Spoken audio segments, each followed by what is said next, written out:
our coronary arteries, which can eventually burst, shut off our heart's blood supply, and kill us, are more aptly described as pimples, not plaques. They are inflamed pockets of pus, and it all starts with cholesterol. This is a diagram of the wall of the coronary arteries crowning our heart.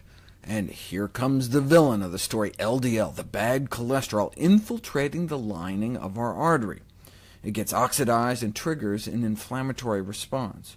Your artery hangs a white towel out the window into the bloodstream, asking for help. The lining of your artery actually produces adhesion molecules to stick white blood cells, called monocytes, zooming past, and suck them into the wall to try to repair some of the havoc cholesterol is wreaking. We never evolved to have so much cholesterol in our bloodstream, and it causes damage and inflammation inside the walls of our arteries.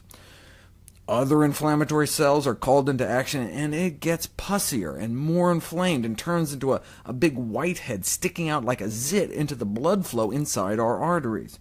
The blood's pulsating past and can rip off the cap, and you get a big squirt of pus straight into your artery.